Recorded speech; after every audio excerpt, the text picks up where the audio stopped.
As a child, I read the book series The Guardians of Gahul. I stopped reading it once I got to seventh grade because my English teacher said they were too low level for me to read. Never really touched those books again until I started working at a public library. That library had the entire series. I eventually left, found a new job, started working at a public elementary library, which also had the series. Seeing that series again in two different places really brought back a lot of memories for me. So I decided to buy each and every one of the books and read them, as an adult does. Eventually, I found out that the genre of these books had a name, which is Xenofiction. I'd known about other series like Guardians before. There's obviously the Warrior Cats, which I never read. Of course, there's Watership Down. Now, having studied creative writing, I have a couple questions. First off, what exactly is xenofiction? Let's just pull up good old Google and our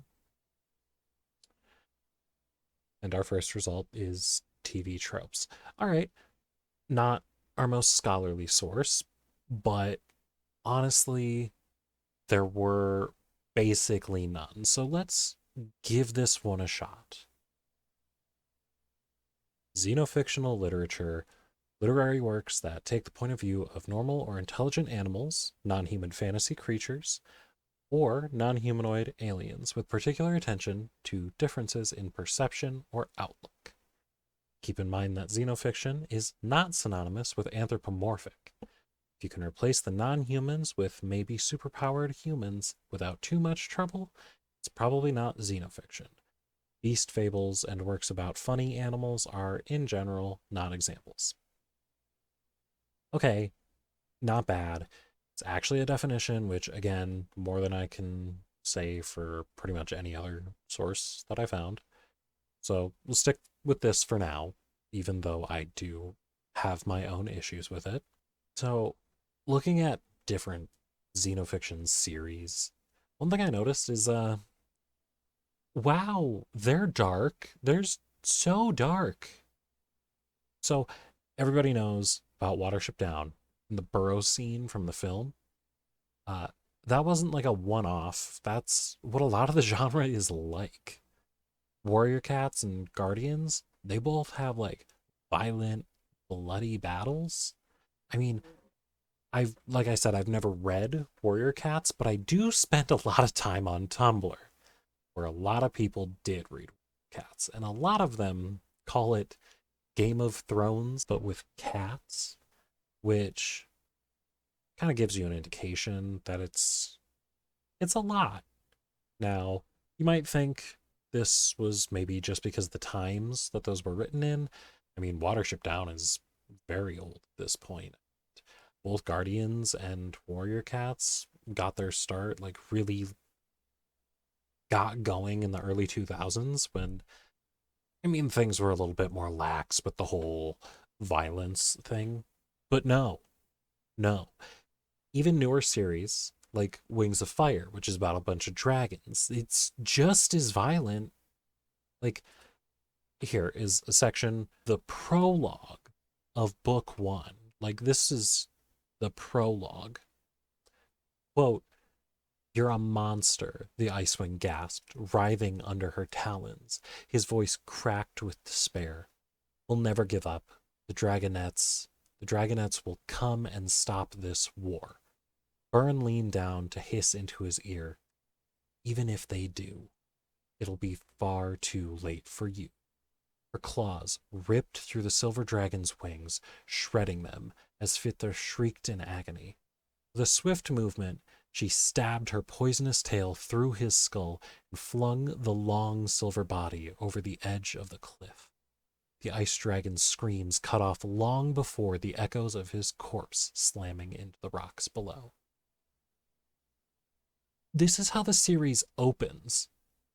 It doesn't really get better from there. In total, in the first book, I counted 8 dragons that die in like up close scenes, 8 other dragons that die pretty much just to make a set piece even darker than it was before. Like, the characters were in an arena fighting for their lives.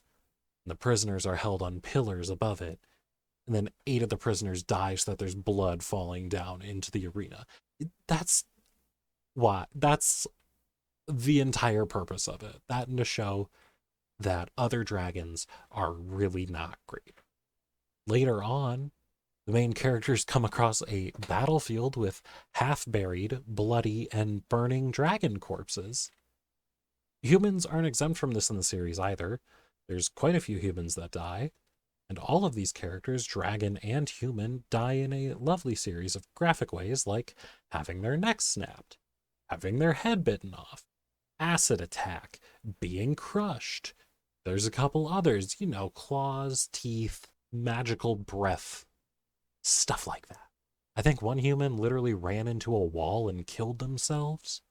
I think, personally, a large part of why the stories skew so dark or violent is because a lot of people think of the wilderness and wildlife as violent, dangerous inherently, which isn't exactly wrong per se, but it's also not the whole story. Sure, animals are often in a struggle to survive. There's danger in the wilderness and death is a real possibility, but there are moments of kindness. So I didn't just study creative writing. Before I switched my major, I did study biology, and I'm actually going to go back and try and finish that degree. One of the classes I took was animal behavior. In that class, we talked about different relationships between animals. Mutualism, commensalism, parasitism, competition. There's actually another type. Usually we think of this as like a purely human thing. It's altruism. It's pretty rare in the wild because of how dangerous living can be, but we do see it. One example is vampire bats, which will sometimes give up a part of a meal to feed another bat who failed to find a meal. This actually harms the individual who gives up the meal portion. They are weaker than they would have been if they had kept it all for themselves. But it benefits the recipient.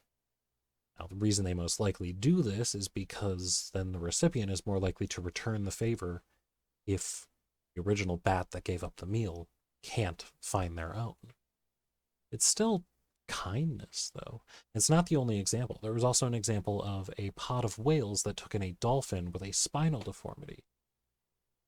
The whales had to slow down, and the dolphin couldn't survive without a pod. It was defenseless and slow. Its spine was in the shape of an S. It essentially had like scoliosis for dolphins. But for a good while, they traveled together simply because.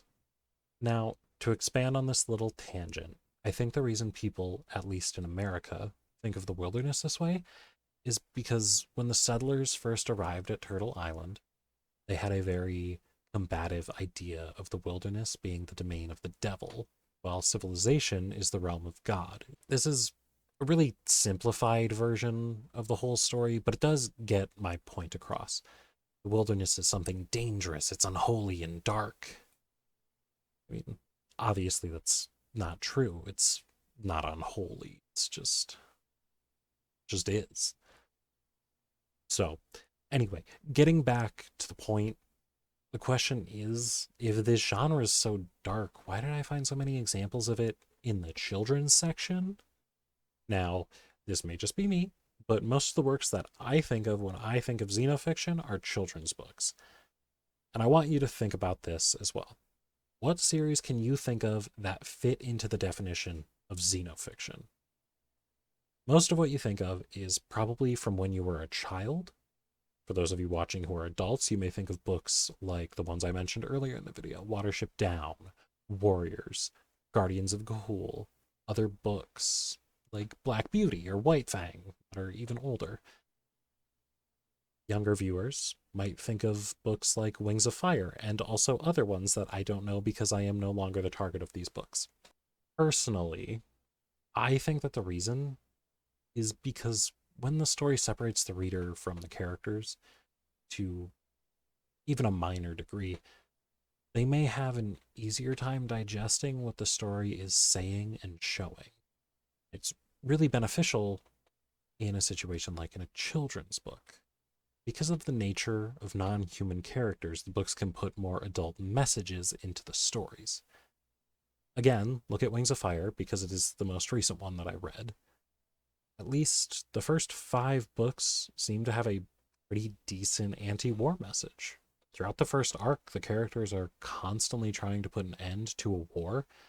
Most of them are trying to do it peacefully, though one of them is also the one who did the 2 acid attacks in the first book, so, you know, you can't really have a revolution without a little bit of force behind it. Now, most anti war stories benefit from showing the horrors of war. I mean, immediately what comes to mind is All Quiet on the Western Front. It was a really good job of showing how terrible it is. And I mean, Wings of Fire, no different, really. Making the characters non human, it makes the violence inherent in war easier to digest for a younger audience. You're a lot less likely to relate to a dragon than you are to a human soldier. If you don't quite relate to them, you're a lot less likely to be as traumatized seeing what horrors can happen. Now, that's one answer. The other answer to this question is it really isn't just children's stories. There are so many xenofiction stories that are decidedly not for children. The first example I think of is There Will Come Soft Rains by Ray Bradbury, which is about the automatic systems of a house running even after nuclear destruction. It's decidedly not a human protagonist, it's a robot. It just keeps going. It doesn't think in the same way as a human. It arguably doesn't even think at all. In my mind, the idea of these stories being for kids is just a product of the idea that things that we enjoy or do as children need to be left behind as we get older. We grow up with these stories, and as we get older, we're told we have to get rid of childish things. So we either discard our enjoyment of what we had, or we cling onto the memories of them without letting that enjoyment grow with us. So I guess the point of this all is just to say that xenofiction, I think, is a really interesting genre that has really great potential to tell really impactful stories for children, yes, but also for adults. I mean, you just have to let yourself find it, dig a little. Side note, really interesting to me how common it is for xenofiction to do an arguably better job at having a coherent message than other media. I mean, I know this isn't perfect or anything, but just look at how much better Zootopia tackled the idea of othering than Bright did. Wait, all right. So I've been on the internet since the early 2000s. I've come across my fair share of furries. Are they xenofiction? Is furry literature xenofiction? I mean, the definition we found says that xenofiction is not synonymous with anthropomorphic. And I understand why, but when is that line drawn?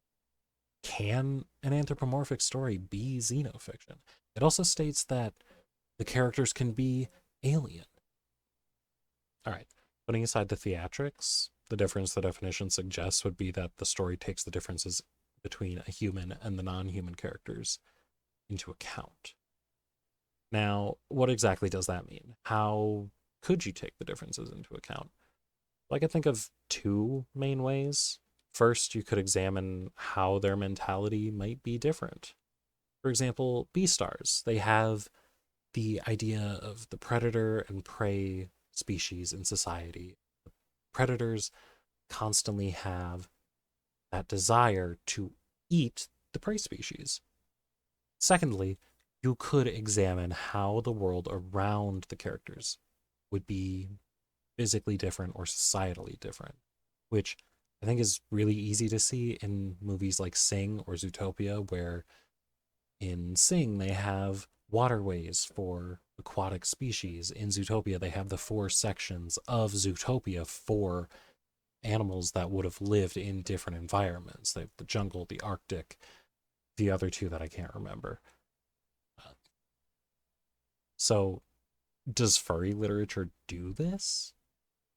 Well, I mean, yeah, I just used three examples of that. Although, I don't think that three examples is quite enough. So, you know what? I'm going to go read some furry comics and visual novels, and I'll get back to you on that. All right. So that was actually a lot more fun than I thought it would be. Read a lot of stuff. I kind of fell into a rabbit hole. They got me. It's good. Personally, from what I saw, it would vary. Warning, pretty much all the stories I talk about from this point on are 18 plus because I am nothing if not predictable. Also, most of these will be visual novels because even the small amount of interactivity makes them stand out quite a bit more to me. Going forward, I'm gonna say some authors' names. If I mispronounce them, I'm sorry. I'm bad at this. So, the first thing I read was Boomer's Big Date by Nanoff, a comic about Boomer, an ostensibly straight man who's convinced to get back at his cheating ex wife by having sex with and taking pictures of her supposed new boyfriend, Miles. He's convinced to do this by his coworker who recognized Miles from Grindr. This story is distinctly not xenofiction. No matter how much I love this story and the characters, they are essentially just people. But to me, the visual novel By Your Hands by Chele Tiger, about a guy going to college after being homeschooled for his entire life, then things just get, they just go way, way left field, get real dark. This could be defined as xenofiction. In the story, there's a clear predator prey dynamic similar to Beastars, except in this society, eating people is just kind of accepted as what the predator species have to do. It's not great, but it is a part of life. In fact, it's so ingrained into the society that one of the characters points out that there is a website that lets you check a number on the bottom of a receipt for any meat that you buy so you can learn about who you're eating, where they're from, how they died, to humanize them essentially. And alongside the societal differences, the main character is unique in the world, at least as far as I'm aware, having read most of the updates on this visual novel. And I'm not going to say how they're different because, again, if you're over 18, I want you to check these stories out. And I've already spoiled enough of this visual novel just by saying it gets dark pretty quick. Another example of a visual novel that I think could qualify as xenofiction is Killigan's Treasure by Edio. Killigan's Treasure is about a young bull man who has to strike out on his own after tragedy strikes his town. It follows him on his adventures, the friends he meets along the way as they try to reach the end of this mysterious magical map that he got from his father that was his mother's. Throughout the story, the differences between all of the groups of people are very well taken into account. In fact, some of the first people you meet are these reptilian and amphibian people who their society is divided between soft scale and hard scale.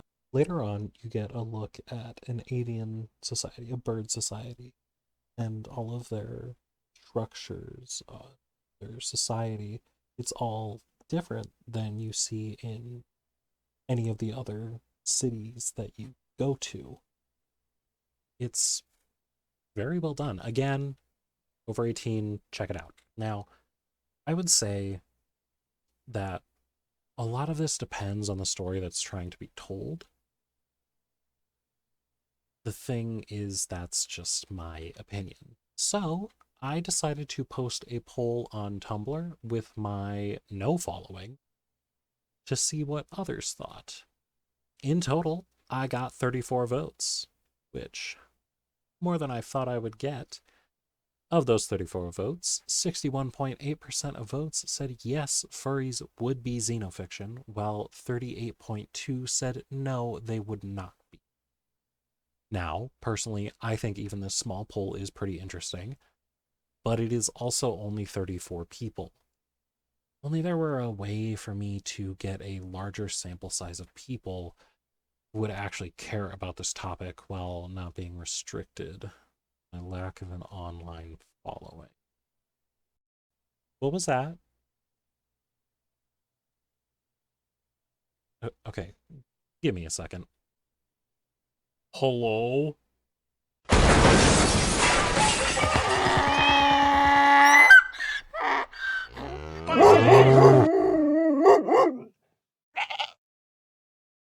Well, they got me.